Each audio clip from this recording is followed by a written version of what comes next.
All right, hello, ladies and gentlemen. Today we're going to be doing your brainstorm assignment. So part of your brainstorm assignment for your argumentative essay is reviewing our unit prompts. Remember, I told you yesterday that we're going to be doing video lessons for this essay. The reason we're doing that is so you can work at your own pace. Some people work really fast, and I don't want you to feel like you're getting stuck behind with the rest of us. And some of you need a little bit extra help. That's totally fine. So I'm hoping the video is going to let you guys do that. If you have questions, that way you'll be able to pause, raise your hand. I'll be more available to help you. So make sure when I tell you to pause within this video, when I tell you to raise your hand if you have a question, make sure that you do that. Otherwise, this essay is going to be pretty rough for you. The idea behind the video is to make it easy. Right? So first thing you're going to need is your packet in front of you and your book, the crossover. If you do not have both of those things and a pencil, I'd like you to pause the video right now and get them. Okay? So at this point, you should have a pencil, you should have your packet, you should have a book. All right, we're going to look at the first page of your packet. Now, I don't have all of the annotations on this copy, but I do have most of them. Remember, argumentative tasks, explanatory tasks, and narrative tasks are just another way of saying your essay. So it's super duper important that you guys understand this is what it's going to look like, okay? Got my little laser pointers right there. So argumentative should tell you that we're writing an argumentative essay. Argumentative essays usually have to do with your opinion, your point of view. All right, and you back it up with evidence, you have research, support, depending on whatever it is that you read.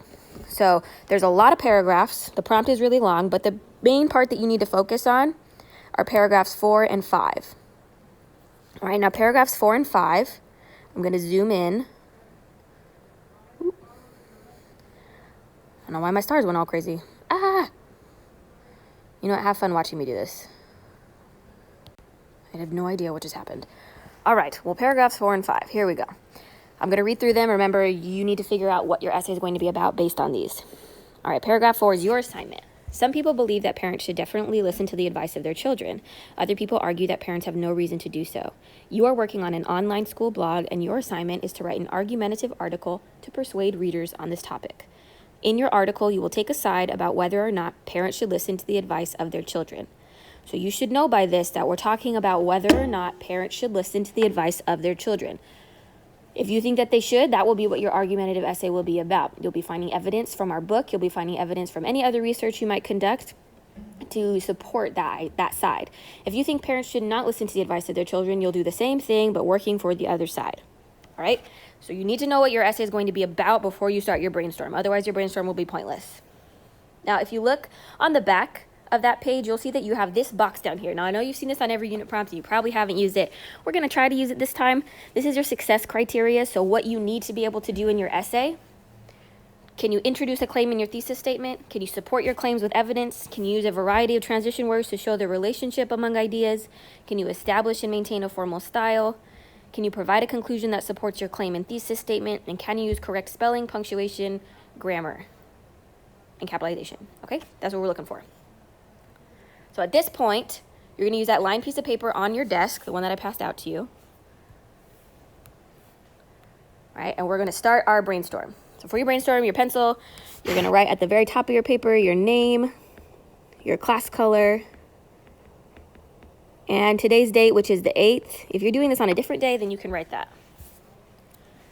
At the top, for our title, we're going to write the type of essay we're writing, which is argumentative.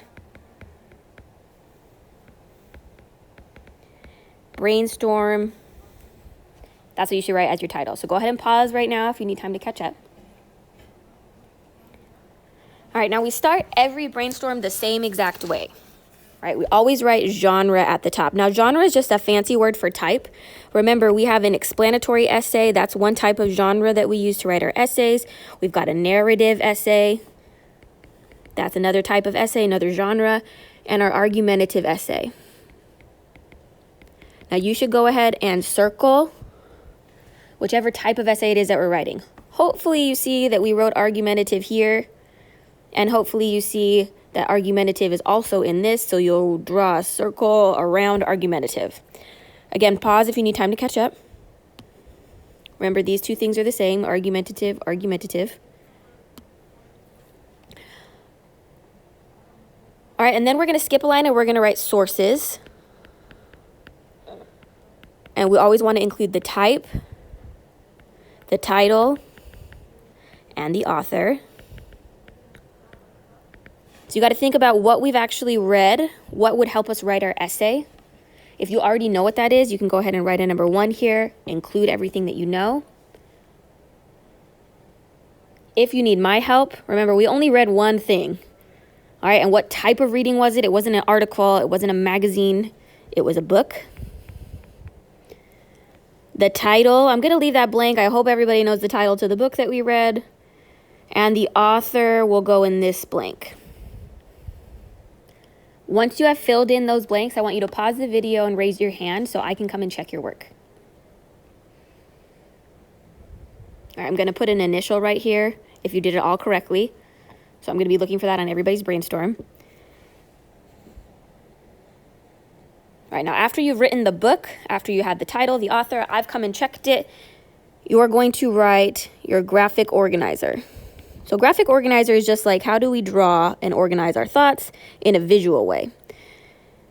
So we either have the main idea, house, which is what you did for your explanatory essay.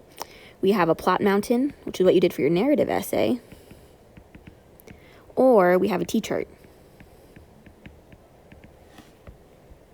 Again, pause the video. Remember, everything that I write on my paper should be on your paper. So pause the video if you need to. Now for this essay, because it's an argumentative essay, we're going to do a T-chart, right? So T-chart is going to look like this. And I'll zoom out on my paper so you see just about how much space it should take up. It should take up a good amount of space. Right, now on one side, we're going to write one argument. So parents should listen to the advice of their children.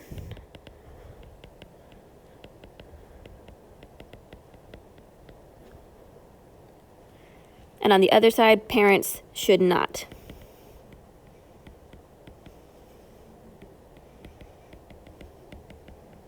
If you have a highlighter, go ahead and highlight the differences, so parents should and should not. All right, so again, pause the video if you need time to finish this. All right, now what we're going to do is we're going to write 3 bullet points. 3 bullet points for each side. Now we need reasons and we need evidence. So what's really, really important is that you're not just coming up with something that has nothing to do with the crossover. That's the source that we're using to write our essay. So if we don't have evidence from that source, then your essay is not going to make any sense. Specifically, we have issues within the book about Chuck Bell, that's the dad, and his son Josh, right? And his health problems, he won't go to the doctor, all of that stuff. What's important here is that we find evidence that has to do with that. So you shouldn't be having evidence just out of nowhere. All right, now if we look at our evidence tracker, some of us filled that out, some of us didn't. So I have another resource for you on Google Classroom, okay? On Google Classroom, when you click on classwork, you should see an evidence tracker slide. It will help you find some reasons. So you're going to have page numbers, you're going to cite evidence, put them in these spots, all right? And make sure that you have a page number as well. So you should have 3 bullet points total.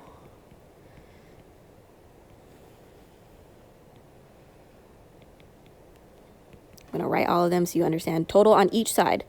Oops. No matter how much you think you're going to do. If you want more than 3 bullet points, that's fine, but everybody should have at least 3.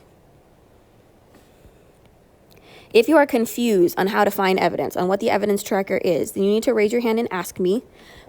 Please do not assume, okay, I don't know what to do, so that means I'm just going to sit here and do nothing. All right, on the evidence tracker, I've given you page numbers, and I've helped you figure out kind of like what it's supposed to be. So our thesis statement will go at the very bottom of this page.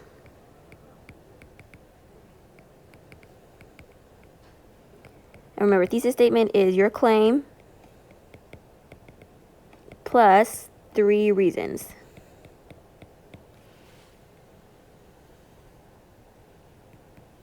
So go ahead and pause this video, look at your evidence. So go to Google Classroom, find the evidence that you need to find, write it in on your T-chart. Once you're done, again, I'm going to put an initial here. So raise your hand when you're finished. After you finished all 3 of these, we're going to work on your thesis statement. Now, your thesis statement, I'm going to talk to you guys about tomorrow. Right now, I just want the brainstorm section finished. So go ahead and go back to any part of this video if you're missing anything. I want to make sure everybody is on the same page. I want to make sure everybody's looking at the right evidence. That would all be extremely helpful. All right, make sure you're raising your hand if you ask questions. Make sure that you're not just sitting there waiting for me to do it for you. That's not what I'm going to do. I want to help, but I'm not going to do it for you, okay? All right, good luck, guys.